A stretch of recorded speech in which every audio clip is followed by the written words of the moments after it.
Oke, mari kita bahas sesuatu yang cukup rumit ya.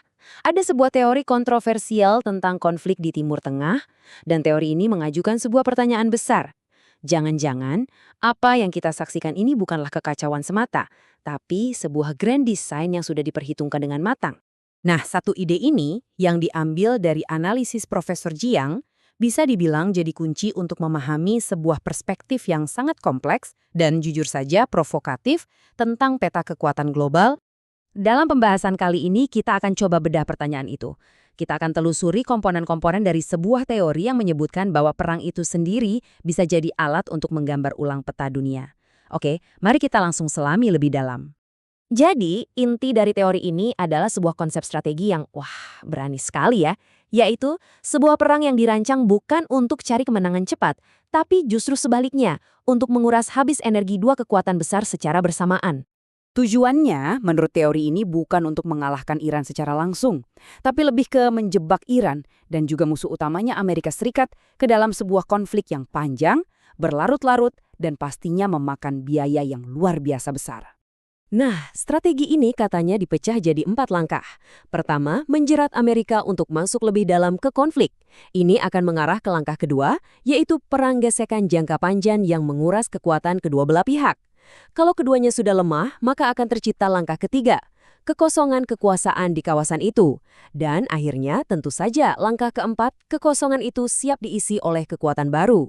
Tabel ini nunjukin kontrasnya dengan sangat jelas. Di satu sisi, Amerika Serikat, secara publik mereka ingin stabilitas, ingin konflik cepat selesai. Tapi menurut teori ini, AS justru dimanfaatkan sebagai kekuatan yang menanggung beban militer dan ekonomi terbesar. Di sisi lain, Israel, tujuan publiknya adalah keamanan dan menetralkan ancaman.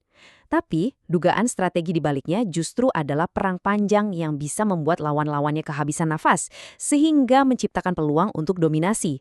Kelihatan ya bedanya? Lalu muncul pertanyaan, ambisi sebesar ini datangnya dari mana sih? Nah, untuk memahami teori ini, kita perlu mundur sedikit untuk melihat konsep historis dan ideologis dari Israel Raya. Jadi, Israel Raya ini bukan satu peta yang pasti ya. Ini lebih ke sebuah gagasan, sebuah konsep tentang wilayah ideal untuk sebuah negara Yahudi. Batas-batasnya ini udah sangat bervariasi sepanjang sejarah, mulai dari yang tertulis di teks-teks keagamaan kuno sampai jadi ideologi politik. Gagasan ini punya akar yang sangat dalam, bahkan mencakup janji-janji tentang tanah yang terbentang dari Sungai Nil hingga Sungai Efrat. Garis waktu ini menunjukkan gimana ide tersebut berevolusi. Dari teks keagamaan kuno, lalu di akhir abad ke-19, ada Zionisme revisionis yang menginginkan wilayah lebih luas, berlanjut ke diskusi pasca Perang 67 soal tepi barat, Gaza, dan Golan. Tapi, coba kita fokus ke poin terakhir yang paling strategis, Rencana Yinon tahun 1982.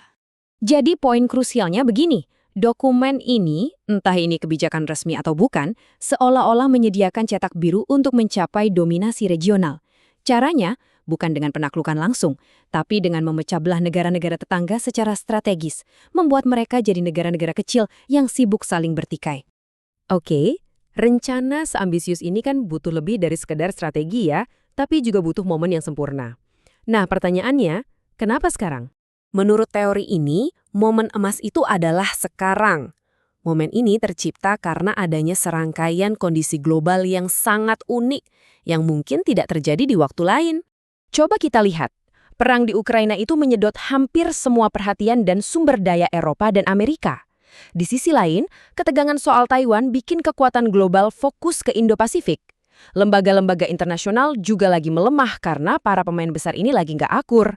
Akibatnya, fokus dunia jadi terpecah, nggak lagi terpusat di satu wilayah saja. Nah, kondisi inilah yang menciptakan sebuah jendela kesempatan. Saat perhatian dunia terbagi-bagi, ruang untuk melakukan tindakan sepihak yang berani dan radikal jadi lebih terbuka lebar. Tindakan yang biasanya bakal memicu reaksi keras internasional, sekarang mungkin bisa berjalan dengan lebih sedikit hambatan. Tapi tentu saja tidak ada rencana yang sempurna. Apalagi kalau kita bicara soal geopolitik yang super rumit. Teori ini sendiri punya beberapa potensi titik kegagalan yang fatal. Kelemahan terbesarnya mungkin adalah asumsi bahwa kekacauan itu bisa dikendalikan. Sejarah membuktikan, sekali kekacauan dilepaskan, ia akan punya kehidupannya sendiri. Belum lagi soal ketahanan Iran, jaringan proksinya bisa terus beroperasi meski negara pusatnya melemah. Dan yang paling tidak bisa diprediksi tentu saja Amerika Serikat. Politik dalam negerinya, opini publiknya bisa memaksa mereka untuk tiba-tiba mundur atau malah eskalasi besar-besaran yang dua-duanya bisa merusak rencana ini. Dan jangan lupakan pemain besar lainnya. Tiongkok sangat bergantung pada energi Timur Tengah. Mereka tidak akan tinggal diam.